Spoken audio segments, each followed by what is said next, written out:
দেওবাৰে দিনজোৰা কাৰ্যসূচীৰে মুখ্যমন্ত্ৰী হিমন্ত বিশ্ব শৰ্মা লখিমপুৰত উপস্থিত।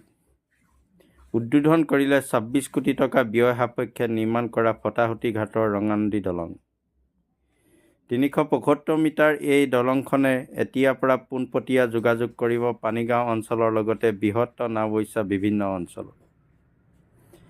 মুখ্যমন্ত্ৰীয়ে চুকুলিপৰীয়াত অনুষ্ঠিত বিশাল জনসভাত ভাগ লৈ ভাৰ্চুৱেলি উদ্বোধন কৰিলে ১৫ কোটি ৫০ লাখ টকাৰে নিৰ্মাণ কৰা আজাদৰ চৰকাৰী আইন মহাবিদ্যালয় আৰু আধাৰশিলা স্থাপন কৰিলে ২৫ কোটি টকাৰে লখিমপুৰ চিকিৎসা মহাবিদ্যালয়ত নিৰ্মাণ কৰিবলৈ লোৱা BSc নাৰ্ছিং কলেজৰ। সভাস্থলীত কেইবাখনো আঁচনি উদ্বোধন কৰাৰ লগতে মহিলাসকললৈ আগবঢ়ালে কেইবাখনো আঁচনি। লখিমপুৰৰ ৯,৬৩১ গৰাকী মহিলালৈ আগবঢ়ালে ৰেচন কাৰ্ড। সাংবাদিকৰ প্ৰশ্নৰ উত্তৰত মুখ্যমন্ত্ৰীয়ে ক'লে, বাল্য বিবাহৰ বিৰুদ্ধে অব্যাহত থাকিব অভিযান।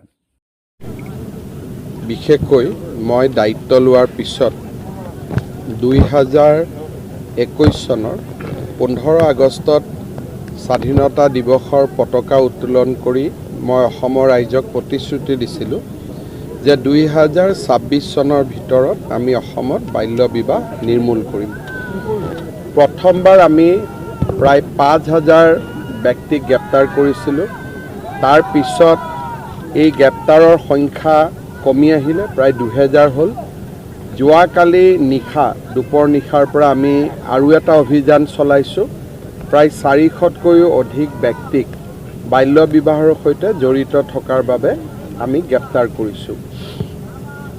এফালেদি আমি গ্ৰেপ্তাৰ কৰিছোঁ বা মানুহৰ ওপৰত কঠোৰ হৈছোঁ, আনহাতে নিযুত মইনা আঁচনিৰ ধৰণৰ বিভিন্ন আঁচনিৰ জৰিয়তে আমাৰ ছোৱালীসকলে যাতে ভালকৈ পঢ়া শুনা কৰিব পাৰে তাৰ বাবেও ব্যৱস্থা হাতত লৈছোঁ।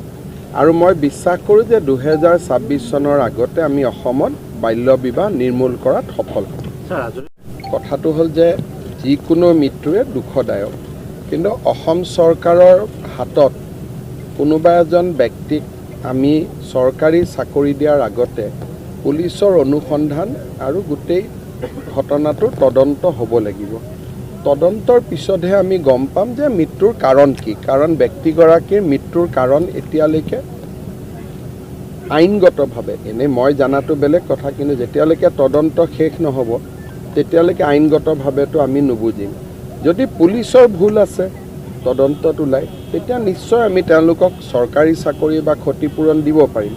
কিন্তু যেতিয়ালৈকে বিষয়টো তদন্ত হৈ থাকিব তেতিয়ালৈকে এই বিষয়ে কমেণ্ট দিয়াটো ঠিক নহয়। আৰু এটা কথা আছে, হাতীয়ে মানুহ মাৰিলে কম্পেনচেশ্যন পায়, কিন্তু শেহতীয়াকৈ বন গাহৰিয়ে বিহালীত বহুত এটা উপদ্ৰৱ কৰিছে। আজি বাঘে মানুহ মাৰিছে কলীয়াপাৰত, এইটো কম্পেনচেশ্যনৰ ব্যৱস্থা নাই। পাব, সেইটো কম্পেনচেশ্যন পাব, তেনেকুৱা নোপোৱাটো কোনো কথা নাই, মই চাই দিম।